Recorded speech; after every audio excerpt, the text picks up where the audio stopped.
الحمد لله رب العالمين والصلاة والسلام على أشرف الأنبياء والمرسلين وعلى آله وصحبه أجمعين ومن تبعهم بإحسان إلى يوم الدين أما بعد السلام عليكم ورحمة الله وبركاته അള്ളാഹുവിനെ സൂക്ഷിച്ച് ജീവിക്കണമെന്ന് ഓർമ്മപ്പെടുത്തുകയാണ്. അള്ളാഹു നമ്മേവരെയും അനുഗ്രഹിക്കുമാറാകട്ടെ. അഹ്കാമുൻ നൂന് സാക്കിനത്തി വ തൻവീൻ, നൂന് സാക്കിനയുടെയും തൻവീനിൻ്റെയും നിയമങ്ങളാണ് നമ്മൾ പഠിച്ചുകൊണ്ടിരിക്കുന്നത്. അതിലെ ഒന്നാമത്തെ നിയമമായ അൽ ഇദ്ഹാർ അൽ ഹൽഖി, അത് നാം മനസ്സിലാക്കി കഴിഞ്ഞു.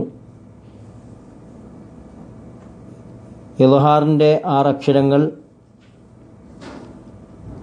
ആ 6 അക്ഷരങ്ങൾക്ക് മുമ്പായി സുക്കൂനായ നൂനോ തൻവീനോ വന്നാൽ സുക്കൂനായ നൂനിനെയും തൻവീനെയും വെളിവാക്കി ഉച്ചരിക്കണമെന്ന് മനസ്സിലാക്കി കഴിഞ്ഞതാണ്.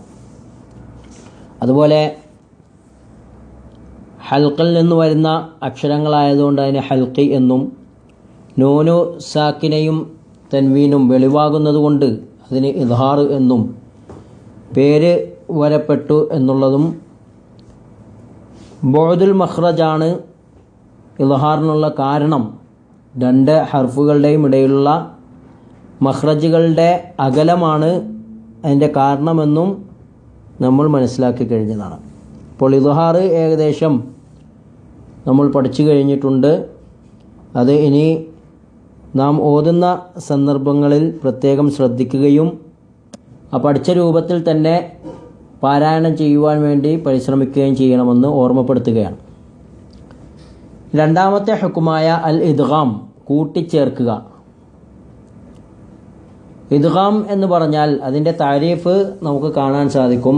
ലുഗത്തൻ, അതിന് ഭാഷാപരമായി ഇദ്ഖാലു ഷൈഉ ഫി ഷൈഇ, ഒരു കാര്യം മറ്റൊന്നിലേക്ക് കൂട്ടിച്ചേർക്കുക. ഇതിനാണ് അദ്ഗമ യുദ്ഗമു ഇദ്ഗാമൻ എന്ന് പറഞ്ഞാൽ. അദ്ഗമ എന്ന് പറഞ്ഞാൽ കൂട്ടിച്ചേർത്തു, ഒന്ന് മറ്റൊന്നിലേക്ക് കൂട്ടിച്ചേർക്കുന്നതിനാണ് അദ്ഗമ എന്ന് പറയാം. അതിൽ നിന്നാണ് അൽ ഇദ്ഗാം, അതിൻ്റെ മസ്ദറാണ്. എന്നാൽ സാങ്കേതികപരമായി ഇസ്തിലാഹായി അതിന് പറയപ്പെടുന്നത്, തജ്വീദിൻ്റെ നിയമത്തിൽ അതിൻ്റെ വിശദീകരണങ്ങളിൽ അതിൻ്റെ താരീഫ് നമുക്ക് കാണാൻ സാധിക്കും. ഇദ്ഖാലു ഹർഫിൻ സാക്കിനിൻ ഫി ഹർഫിൻ മുതഹർരിക്കിൻ, സുക്കൂനായ ഒരക്ഷരം ഹറക്കത്തുള്ള മറ്റൊരു അക്ഷരത്തിലേക്ക് കൂട്ടിച്ചേർത്ത് വായിക്കുക. ഇതിനാണ് ഇദ്ഗാം എന്ന് പറഞ്ഞത്. ബിഹൈതു യസീറാനി ഹർഫൻ വാഹിദൻ മുഷദ്ദദൻ, ആ 2 അക്ഷരങ്ങളും കൂട്ടിച്ചേർക്കുമ്പോൾ ഇരട്ടിപ്പിച്ച ഒറ്റ ഹർഫായി മാത്രം ഉച്ചരിക്കുന്ന അവസ്ഥക്കാണ് ഇദ്ഗാം എന്ന് സാങ്കേതികപരമായി അതിന് പറയുന്നത്.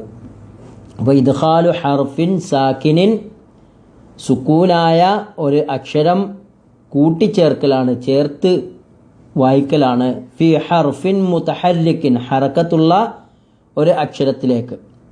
2 അക്ഷരങ്ങൾ വരുമ്പോൾ ഒരു അക്ഷരം, ആദ്യത്തെ അക്ഷരത്തിന് സുക്കൂനും രണ്ടാമത്തെ അക്ഷരത്തിന് ഹറക്കത്തും വരുന്ന സന്ദർഭത്തിൽ ആ സുക്കൂനുള്ള അക്ഷരത്തെ ഹറക്കത്തുള്ള അക്ഷരത്തിലേക്ക് കൂട്ടിച്ചേർത്ത് വായിക്കുക.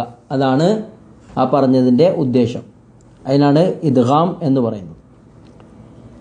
6 അക്ഷരങ്ങളാണ് ഇദ്ഗാമിനുള്ളത്. ഹുറൂഫുഹു സിത്ത, 6 അക്ഷരങ്ങൾ.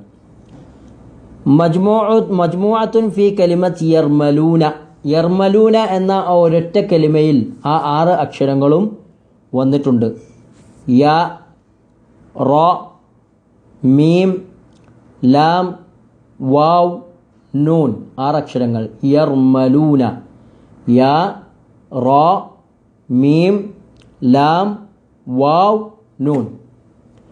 ഈ 6 അക്ഷരങ്ങളാണ് ഇദ്ഗാമിന് ഉള്ളത്.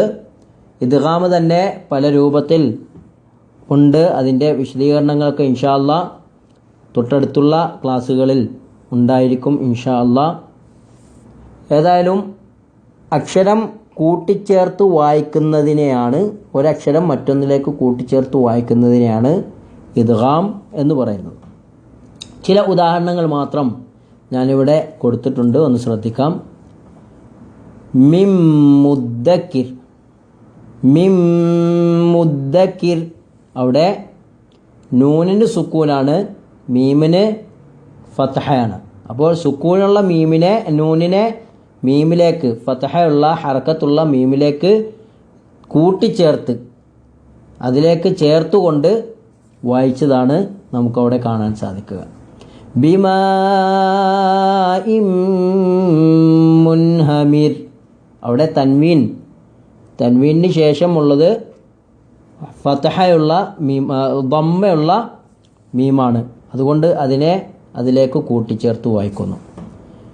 ശുവാദും മിൻ നാരിൻ വനുഹാസുൻ, ശുവാദും മിൻ, അവിടെ വ എന്ന അക്ഷരത്തിന് ദമ്മ, അത് അവിടെ തൻവീനാണ്, ദമ്മ തൻവീൻ. തൻവീനിന് ശേഷം മീം എന്ന അക്ഷരത്തിന് ഹറക്കത്ത് വരികയും ചെയ്തപ്പോൾ അവിടെ കൂട്ടി യോജിപ്പിച്ചു. മിന്നാരിൻ, അതുപോലെ തന്നെയാണ് നാരിൻ വ, അവിടെയും അതേ രൂപം തന്നെയാണ് നമുക്ക് കാണാൻ സാധിക്കുക. ബർസഖുൽ ലാ യബ്ഗിയാൻ, ബർസഖുൽ ലാ യബ്ഗിയാൻ, അവിടെ ഖ എന്ന അക്ഷരത്തിന് തൻവീനും പിന്നീട് ലാം എന്ന അക്ഷരത്തിന് ഫതഹും ഉള്ളപ്പോൾ അവിടെ കൂട്ടിച്ചേർത്ത് വായിക്കുന്ന രൂപം. തൻസീലും മിർ റബ്ബിൽ ആലമീൻ, തൻസീലും മിർ റബ്ബിൽ ആലമീൻ.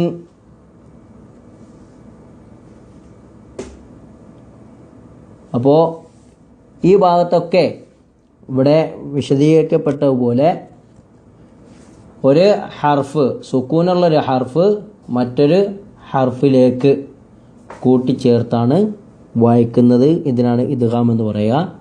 നേരത്തെ മിൻ മുദ്ദക്കിർ എന്നുള്ളത് മീമിന് ദമ്മയാണ്, ഫത്ഹ അല്ല എന്ന് പ്രത്യേകം ശ്രദ്ധിക്കുക. ഇന്ന് സൂറത്തുൽ ഹാഖയിലെ അവസാന ഭാഗം 38-ാമത്തെ ആയത്ത് മുതൽ അവസാനം വരെ ഒന്ന് ഓതുകയാണ്, ഒന്ന് ശ്രദ്ധിക്കുക. അഊദു ബില്ലാഹി മിനശ് ശൈത്വാനിർ റജീം.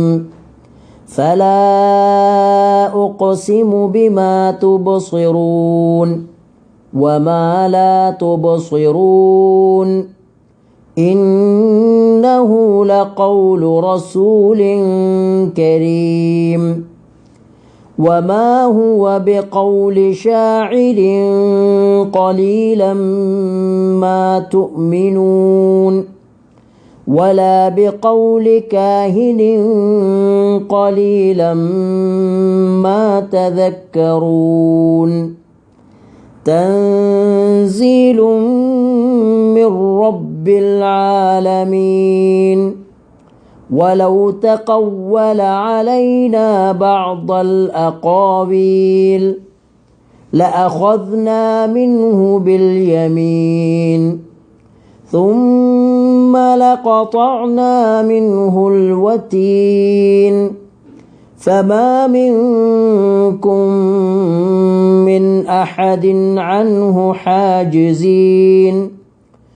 وإنه لتذكرة للمتقين وإنا لنعلم أن منكم مكذبين وإنه لحسرة على الكافرين وإنه لحق اليقين فسبح باسم ربك العظيم.